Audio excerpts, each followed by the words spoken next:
약자가 강자를 이겨낼 수 있는 아주 중요한 무기가 하나 있습니다. 우리 예수 믿는 사람들은 이 세상으로부터 여러 가지 압박을 받습니다. 세상은 강하고 그리스도인들은 상대적으로 약합니다. 왜냐하면 도덕적으로 살아야 되고, 그래도 양심을 지켜야 되고, 그래도 또 더 많이 양보해야 되고, 더 많은 이득을 손해를 놔야 됩니다. 이런 의미를 보면 세상 사람들은 아무런 제약받지 아니하고 강하게, 그리고 강한 척 살아갑니다. 그러나 반대로 그리스도인들은 성경에 제약받는 것이 대단히 많습니다. 자, 그래서 상대적으로 기독교인들은 세상을 향해서 약자다, 그런 얘기입니다. 자, 그러나 세상은 우리가 생각할 때 강한 것 같고, 또 이득을 보는 것 같고, 저들이 다 형통하고 잘 되는 것 같지만, 그러나 언젠가 이 세상의 모든 힘과 이 세상의 모든 그러한 이 자랑으로 삼고 살던 사람들에게 그리스도인들이 얼마나 현명하게 인생을 살았는가 하는 부분에 대해서 분명히 보여주고, 그리고 자랑 삼을 수 있는 그러한 기회가 얼마든지 주어져 온다 하는 것을 우리가 알 수가 있습니다. 자, 그러면 첫째로 우리가 약한 자로서 강한 척하는 세상의 강자들을 이겨낼 수 있는 중요한 방법은 하나 있습니다. 그것은 우리가 강자 편에 들어가면 나는 약하지만 그 강자 때문에 우리가 강한 자가 될 수 있다, 그런 얘기입니다. 여러분, 이 세상에서 강한 자가 누굽니까?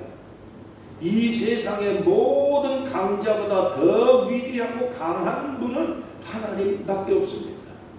그래서 우리는 세상을 이길 수 있는 비결은 하나님 편이 되는 것입니다.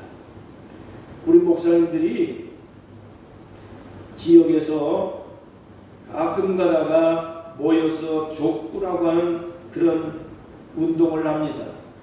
여러 목사님들이 모여서 편을 갈라서 족구를 하게 되는데, 근데 아무리 열심히 해도 잘하는 사람 편에 들어가면 그 편을 이겨먹을 수가 없습니다.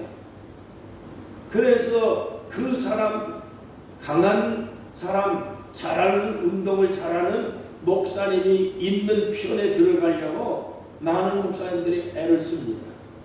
속초 시내에 있는 속초 만천교회 목사님은 제 친구인데, 항상 게임을 할 때 보면 다른 편에 안 들고, 침례교회 목사님 한 분이 운동을 너무너무 잘합니다.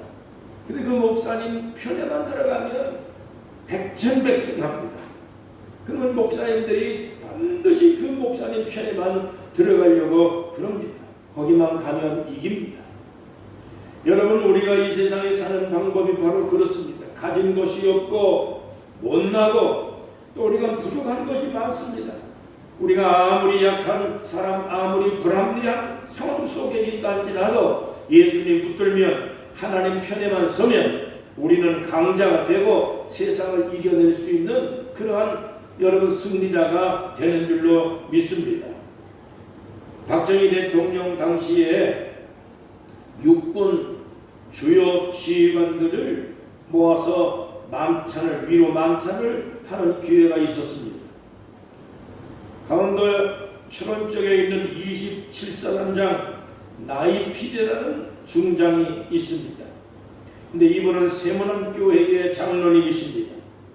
대통령이 만찬석상에서 위로의 술잔을 다 이제 주는데, 나이필 이 중장이 그 대통령이 권하는 술잔을 거부했습니다. 거부하면서 하는 말이 각하, 나는 평생에 술을 입에 대본 적이 없습니다. 교회의 장로로서 하나님 앞에서 절대 술을 먹지 않기로 약속을 했습니다. 그가 그 대신에 술을 먹지 못한다 할지라도 콜라나 사이다를 마시도록 하겠습니다. 자, 그러자 거기에 모였던 모든 장성들과 지휘관들이 술렁거리기 시작했습니다. 여러분, 그때 당시에 박정희 대통령의 그러한 술잔을 거부한 역사도 없고 분위기상 대통령이 권하는 술을 거절할 수 있는 분위기가 아니었습니다. 난리가 났습니다. 주변에 있는 장군들이 하는 말이 대통령의 체면을 봐서라도 오늘 한 번만 그 하나님과의 약속을 깨트리게 몇 번이고 주변에 있는 장성들이 권면을 했습니다.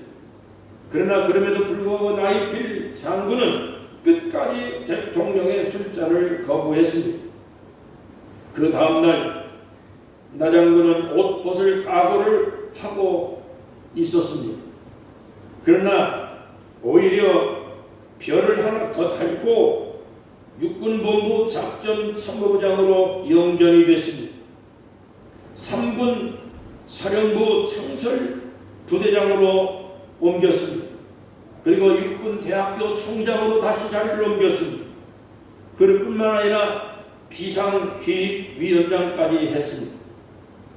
승승장구했습니다. 나이필 장군이 왜 이렇게 한두 번도 아니고 많은 사람들이 경쟁이 심한데도 불구하고 그 높은 자리로 승진하고 승진을 거듭할 수 있었습니까?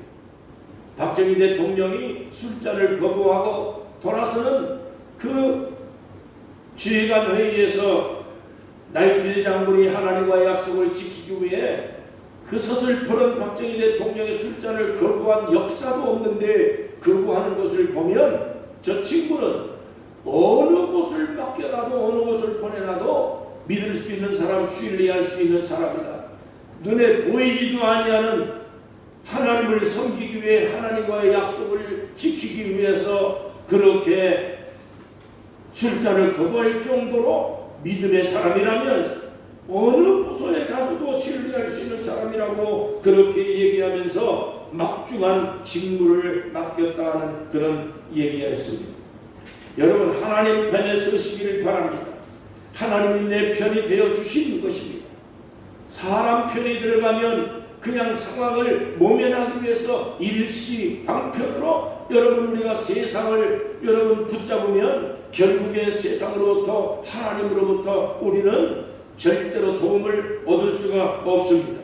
시편 118편 6절 말씀에 보니까 여호와는 내 편이라는 말씀이 있습니다. 내가 두려워하지 아니하리라. 하나님이 내 편이기 때문에 나는 두려움이 없다고 말했습니다. 사람이 내게 어떻게 할 것이냐? 여호와께서 내 편이 되어 주시고 나를 돕는 자 가운데 계시는 것 때문에 나를 미워하는 자들에게 하나님께서 보상하시는 것을 내가 분명히 보게 될 것이라고 말했습니다. 미국의 유명한 할리우드 영화 촬영하는데 유명한 촬영 감독 한 분이 있습니다. 스티븐 오라고 하는 분입니다. 이분은 이렇게 얘기를 했습니다. 크리스찬인 척, 믿음이 있는 척 하지 말고 진짜로 하나님을 믿어보라. 하나님을 손잡고 살아가면 불가능이 가능한 그런 길이 열리는 것을 보게 될 것이다 얘기했습니다. 하나님을 붙들고 하나님 손잡고 일하면 아무것도 막힐 것이 없다. 막힌 길도 열 수 있는 방법이 생긴다라고 얘기를 하면서 여러분 어려움을 겪을수록 기도해야 된다라고 강조를 했습니다. 여러분 한번 성경을 보시면 여러 사람들의 이야기가 나오는데 그 중에서 어린 다윗이 그 거대하고 완전 무장한 블레셋의 골리앗 장군을 향해서 이겨낼 수 있었던 비결이 바로 어디에 있었습니까? 사무엘상 17장 46절에 보니까 다윗이 블레셋 장군에게 이렇게 얘기를 했습니다. 너는 칼과 단창을 의지하고 나오지만은 나는 만군의 여호와의 이름을 곧 네가 모욕하는 이스라엘의 군대 하나님 이름으로 내게 나간다고 강력하게 얘기를 했습니다. 어린 다윗이 그 거대한 세력을 이길 수 있었던 힘은 하나님 손잡고 갔기 때문입니다. 하나님을 믿고 갔기 때문이고 하나님이 함께한다고 하는 이러한 신앙심이 분명했기 때문에 여러분 약자지만 강한 그러한 인생을 살 수 있게 됐다, 그런 얘기입니다. 여러분, 사람들은 세상의 힘을 의지합니다. 세상 권력을 의지합니다. 이 세상의 모든 권력에 줄을 내려고 합니다. 돈에 줄을 붙들고 살려고 그럽니다. 그러나 이 세상의 모든 것들은 화무시비롱입니다. 무상하게 끝나는 날이 반드시 오게 되는 것입니다. 시편 146편 4절에 보니까 사람이나 세상의 권력을 의지하지 말라. 사람이 죽으면 흙으로 돌아갈 것이며 그날로 모든 것들이 다 수포가 되어질 것이라고 말했습니다. 로마서 8장 35절입니다. 하나님의 줄은 절대로 끊어지지 않는다고 말했습니다. 그러므로 우리는 하나님의 줄 붙들고 승리하는 여러분 되시기를 바랍니다. 세상으로부터 우리는 상대적으로 약합니다. 하나님 뜻대로 살아가기 위해서 우리는 약합니다.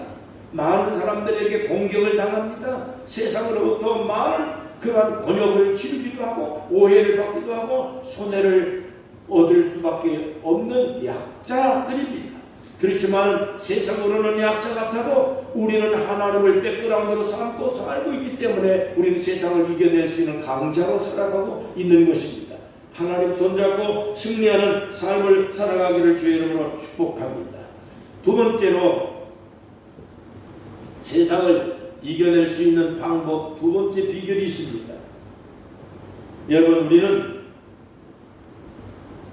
하나님이 강하다는 것을 인정하고 하나님 방법으로 살아가면 됩니다. 내 방법으로는 안 되는 것 같아도 하나님 방법으로는 얼마든지 됩니다.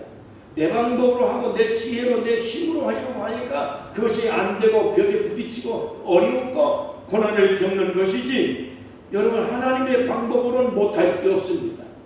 하나님이 하실 수 없는 것은 이 세상에 아무것도 없습니다. 조물주, 창조주 하나님이 뭘 못하시겠습니까? 우리는 그 하나님을 붙들고 우리는 살아가야 하는 것이, 내 방법을 포기하면 하나님이 나를 붙들어 주신다, 그런 얘기입니다. 오늘 읽은 말씀에 대한 아주 중요한 포인트가 바로 여기에 있습니다. 사도 바울은 기독교에서 아주 중요한 인물입니다. 그러나 이제 바울 사도가 예수를 믿고 하나님의 종이 되기 전에, 여러분, 바울은 당시 최고의 학파인 가말리알 문화생입니다. 말하자면 오늘날로 한국으로 말하면 카이스트 출신입니다. 박사학위가 아주 몇 개가 있는 대한민국의 최고의 대학을 여러분 나온 사람이라 볼 수 있습니다. 소크라테스나 플라톤이나 아리스토텔레스와 같은 헬라 철학을 이어받은 분입니다. 여러분, 우리는 완벽한 바리새파 중에 바리새파입니다. 종교적인 열정이 대단했습니다. 더군다나 로마의 시민권을 가졌습니다. 당시에 79명으로 만들어진 유대인의 최고 의결 기구, 여러분 오늘날 말하면 대법원이 대법원, 사람의 생명을 죽이기도 하고 사형 선고를 내릴 수 있는 그러한 최고 의결 기구의 사내들이라는 공회의 수석 보좌관 정도의 자리를 차지하고 있던 사람이 바로 바울 사도입니다. 그런데 이런 세상의 권력과 그리고 그 높은 학문, 종교적인 열정, 이러한 바리새파적인 신앙에 맞지 않는다는 이유 때문에 여러분 기독교를 극단적으로 핍박을 했습니다. 뿐만 아니라 스데반과 같은 집사를 죽이는데 앞장섰던 인물이 바울 사도입니다. 그런데 사도행전 9장 1절과 사도행전 22장에 보니까 바울 사도가 그때 당시에 살기가 등등했다고 성경은 설명하고 있습니다. 여러분 생각해 보시기 바랍니다. 아무리 세상에 학문이 높고 그리고 학벌이 나오고 서울대를 나오고 카이스트 박사 출신이라 할지라도, 세상에 권력을 다 갖고 있다 할지라도 살기가 등등하고 사람 죽이려고 하는 그런 분노가 가득한 그런 인생을 산다면 그 인생이 결코 성공한 인생이라고 할 수가 없습니다. 지난 주간에 뉴스를 봤습니다. 난 가슴이 참으로 먹먹했습니다. 육군 사관학교를 나오고 육군 중령 진급을 앞두고 있는 사람이 불륜관계에 있는 여인을 토막 살인을 냈습니다. 그리고 그것을 아무도 모르게 다 물속에다 댐에 던져서 빠뜨렸습니다마는 이 세상에 완전한 범죄가 어디 있겠습니까? 한순간의 불륜으로 인해서 여러분 그동안에 쌓아놨던 명성과 인격과 그 가정과 그 생명, 그 인생은 뭐가 되겠습니까? 대한민국의 육사 출신이라면 대한민국의 엘리트입니다. 그런데도 불구하고 이 한순간에 여러분 인격이 망가지고 여러분 그 인생이 완전히 한 방에 쓰러지고 마는 것입니다. 너무나도 애가 타고 안타까웠습니다.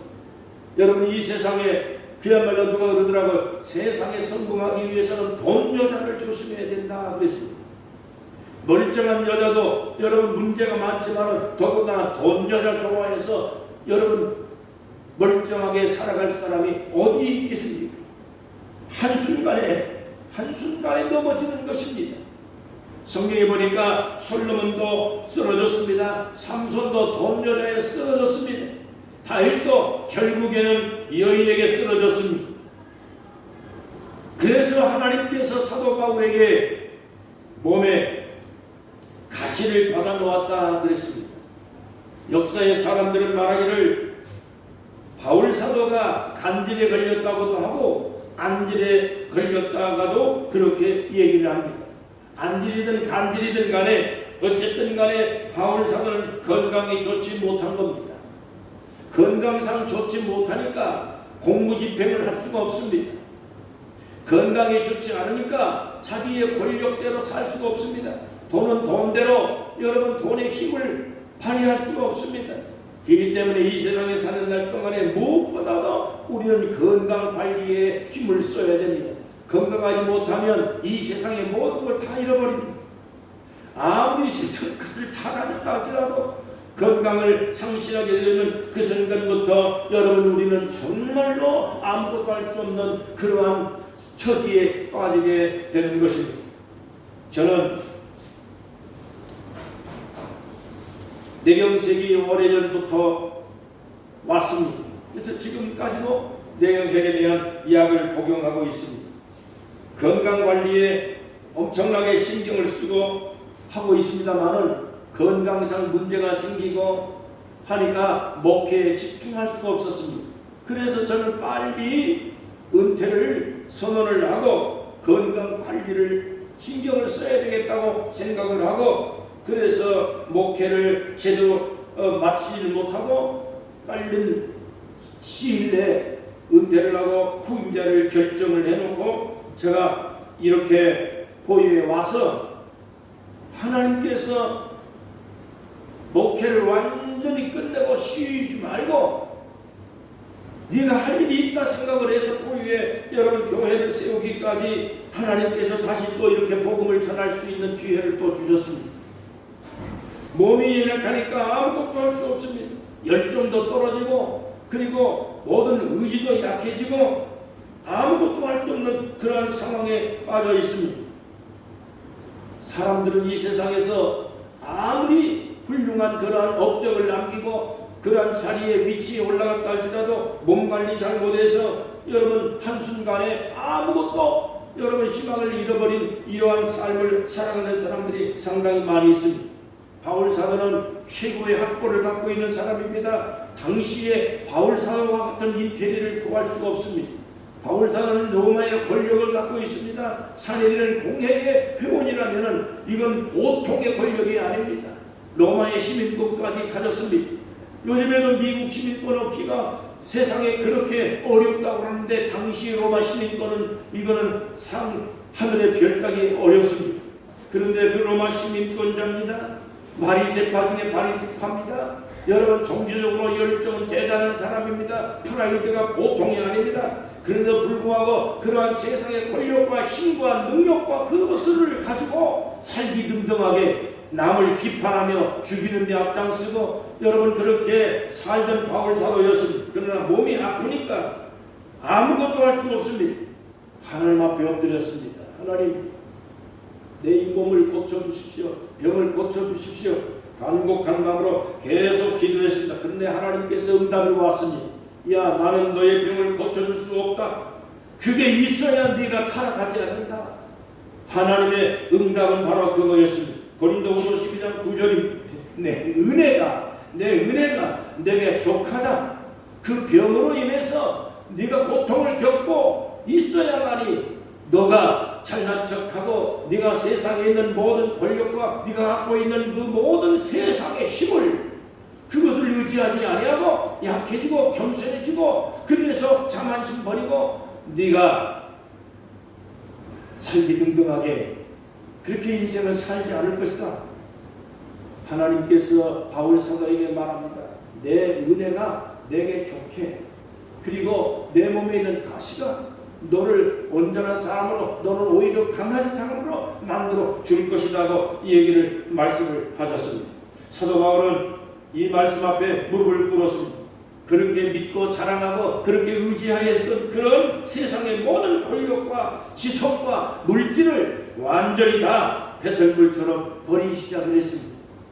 여러분, 예수님을 아는 지식이 최고의 지식이라고 바울 사도가 고백할 정도까지 됐습니다. 옛날에 이어령 교수가 살아있을 때 책을 쓴 책이 하나 있습니다. 그 양반이 대한민국의 가장 명석한 분의 학자입니다. 그리고 그 양반이 이성론자로서 결코 기독교인이 될 수가 있는 사람이 아닙니다. 그러나 그의 딸과 그의 손녀가 몸에 병이 들어서 고통을 겪고 기도하고 금식하며 하나님을 의지하고 있는 그 모습을 바라보면서 감동을 받고 본인도 기독교인이 되기로 작정을 하고 기도하기 시작을 했습니다. 그래서 그때 쓴 책이 뭐냐면 이성을 넘어야 영성으로 간다라고 하는 책입니다. 이 책에 보면 사람이 이성 가지고 지성 가지고는 이 세상을 살아갈 수가 없다. 인생의 만족과 인생의 삶의 희망은 지성과 이성이 있는 것이 아니라 지성과 이성을 벗어나야만이 영성으로 가서 인생의 삶에 대한 여러분 의미를 발견할 수 있다라고 하는 내용의 골자가 바로 그 책의 내용입니다. 여러분, 바울 사도가 마찬가지입니다. 바울 사도는 이성론자입니다. 바울 사도는 철학론자입니다. 바울 사도는 세계의 모든 헬라 철학을 완벽하게 구비한 사람입니다. 제가 이탈리아에 가가지고 파르테논 신전 근처에 있는 박물관에 갔습니다. 박물관에 가니까 플라톤과 아리스토텔레스와 그리고 소크라테스와 여러 가지만 제논과 이 철학자들의 명단이 계속 나열이 되어 있습니다. 근데 마지막에 바울 사도가 거기에 적혀 있습니다. 이 바울 사도가 헬라 철학을 완벽하게 완비한 사람이라고 그렇게 적혀 있습니다. 바울 사도는 철학자가 아닌 이 철학을 신학으로 완전하게 여러분 귀결시켜놓은 인물이 바울 사도입니다. 언제 그렇게 됐습니까? 세상의 힘과 능력과 권력과 로마의 세력을 의지하고 살던 때는 살기 등등한 사람이었습니다. 남을 비판하고 죽이는 데 앞장선 그러한 못된 성격의 사람이었습니다. 종교적인 열심으로 인해서 남의 종교를 비판하고 박해하고 기독교를 폄하하는 데 앞장섰던 인물이 바울입니다.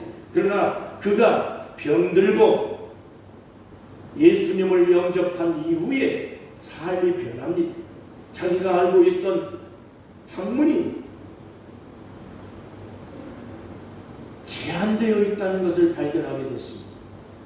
이 세상의 학문 가지고는 결코 완벽하지 않는다고 하는 진리를 예수님을 통해서 발견하게 됩니다. 그래서 그 이후에 바울 사도는 하나님 앞에 무릎을 꿇고 자기의 몸에 가실, 자기의 몸에 병이 난 것을 나로 하여금 겸손하게 만들고 하나님만 의지하게 만들고 세상의 모든 것들이 다 배설물처럼 헛되고 유명무실하다고 하는 것을 깨닫고 하나님의 영광을 위해서 살아야 된다. 기독교의 진리에 대해서 좀 더 연구를 해야 된다. 그래서 집중적으로 성경을 연구해서 결국에 바울 사도를 통해서 성경이 집필되어졌는데 우리가 읽고 있는 27권의 신약 성경 가운데 13권을 바울 사도가 집필을 했습니다. 그뿐만 아니라 히브리서도 여러분 바울 사도가 집필했다라고 하는 그러한 논리가 있기 때문에 그거를 포함하면 신약 성경 여러분 27권 가운데 14권이나 바울 사도에 의해서 집필이 되었습니다. 기독교를 정립하고 신학적으로 정리하고 체계화시킨 인물이 바울입니다. 로마로 시작해서 여러분 그리스도에서 마게도냐로부터 시작을 해서 바울 사도가 오늘날 터키를 중심으로 해서 유럽 일대에 기독교를 세계화시킨 인물이 바로 바울 사도입니다. 여러분 바울 사도가 변했습니다. 내 신앙이 최고다. 내 지식이 최고고 내 생각이 옳다라고 하는 이러한 생각을 가졌던 바울 사도가 하나님 앞에 무릎을 꿇고 예수님을 영접하고 성경을 읽고 성경을 배우는 그 동안에 마음의 변화가 일어납니다. 성령의 놀라운 역사로 인생의 변화가 생겼습니다. 세상의 모든 권력을 다 포기하고 예수님을 위해서 살기로 작정하고 세계 선교를 위해서 살기로 평생을 작정합니다. 그래서 마지막까지 세계 선교에 힘쓰면서 로마에 잡혀가 여러분 순교하기까지 바울 사도는 과거에 잘못되어진 그 열정을 가지고 하나님의 영광을 위해서 여러분 열심히 수고하고 선교했던 그런 인물이 바울 사도입니다. 여러분 나는 부족합니다. 나는 약합니다. 하나님 없이는 나는 할 수가 없습니다. 예수님이 강합니다. 나 하나님 손 붙들고 살겠습니다. 나 예수님 붙들고 살겠습니다. 이 신앙의 고백을 통해서 오늘도 우리는 세상을 향해서 강한 자의 인생을 살 수가 있게 될 것입니다. 정근모 박사라고 하는 분이 계십니다. 우리나라 과학기술조 장관을 지내신 분입니다. 아마 우리나라에서 IQ가 제일 높은 분이 현재로서는 한동훈이가 IQ가 200이라고 뭐 얘기를 하더라고요. 200인지 모르겠지만은 엄청 하여튼 똑똑한 그 IQ를 가지고 있는 건 틀림없습니다. 그러나 정근모 박사처럼 IQ가 똑똑한 사람이 없을 정도로 정근모 박사는 대한민국의 여러분 두뇌로서 가장 훌륭한 분입니다. 과학기술조 장관 지내면서 이 사람이 서울대를 수석으로 입학하고 경기고를 수석으로 입학하고 수석으로 졸업하고 서울대를 들어가서 서울대를 다 마치지 아니하고 중간에 미국으로 유학을 가버립니다. 23살에 미국 가서 박사학위를 받았습니다. 그래서 세상에 가장 유능한 그러한 학자로서 그리고 교수로서 얼마든 약들이 탄탄하게 약속되어져 있는데도 불구하고 어느 날 갑자기 아들이 급성 신장염으로 그렇게 병에 걸렸습니다. 위급한 상황에 빠졌습니다. 정근모 박사는 대학 교수도 중요하지만은 내가 무슨 이 세상의 모든 권력도 다 중요하고 높은 지위와 자리도 중요하지만은 하나님 나는 약합니다. 나는 아들의 병을 고칠 수가 없습니다. 하나님 나는 하나님이 도와주지 않으면 난 방법이 없습니다. 아무것도 할 수 없습니다. 하나님 앞에 간곡한 마음으로 정근모 박사가 무릎을 꿇고 구하고 기도했습니다. 그 약함 때문에 정근모 박사는 예수님을 절대적으로 의지하고 세상의 줄을 다 놓아버리고 하나님 영광을 위해 살겠다고 작정하고 한국에 왔습니다. 한국에서 과학기술처를 만들면서 과학 발전에 이바지하면서 여러분 대한민국의 훌륭한 그러한 간증거리로 여러분 정근모 박사는 전국에 다니면서 복음을 전가하고 간증하고 그렇게 하는 것을 보았습니다. 여러분 병이 들면 천사도 마귀도 천사로 바뀐다라고 하는 그런 말이 있습니다. 고난이 오면 방법이 없습니다. 사람이 병이 나면 방법이 없어요.